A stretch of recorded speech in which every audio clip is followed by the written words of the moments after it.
Hey everyone, this is Richard from the Austrian perspective. Today is September 3rd, 2012. The global economic slowdown is not a secret. If you have paid attention to the market recently, you would have noticed that. This morning on zerohedge.com, we have a news stating that nearly 80% of the world economies are now in a state of contraction, with Chinese PMI reaching record 3-year low, and the average unemployment rate in Eurozone is above 20%, with Greek and Spanish unemployment rate above 50%. You know the world is really in a contraction. And that's not all of it. With the substantial increase in the price of agricultural products, the lower middle class will really have a year that's really serious ahead of them. Therefore, the market really centers its attention on the central bankers worldwide to see what action they're going to take to counter the recession. And of course, people are expecting Ben Bernanke to roll out another round of quantitative easing, namely QE3, to counter the recession. So recently, the hottest topics discussed by financial commentators worldwide is really when Bernanke is going to roll out QE3. And here's my take. First of all, it is really important to understand that QE can be used to purchase anything, right? For instance, the first round of quantitative easing was used by the Fed to purchase mortgage-backed securities from the banks and also other toxic assets off the bank's balance sheets.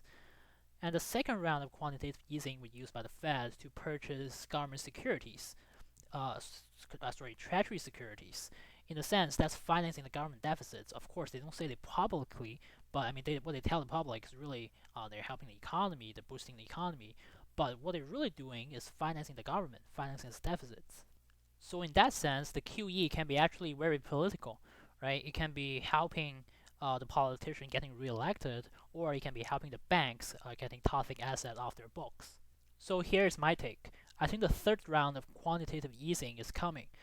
And its first objective is obviously helping the US government to finance its deficits as the US government is hitting the fiscal cliff.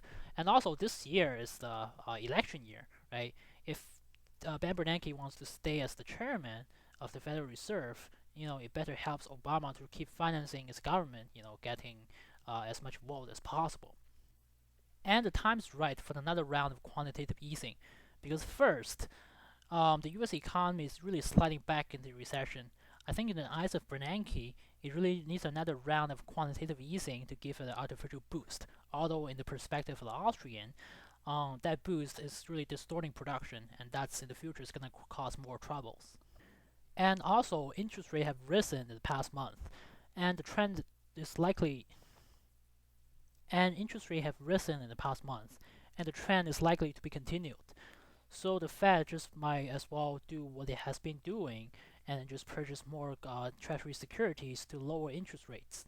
And lastly, as the elections is coming up, if the and lastly, as the election is coming up, if Bernanke wants to give a help to Obama, in the progress of economic growth, he better perform the quantitative easing right now, so the boost can really happen before the election happens.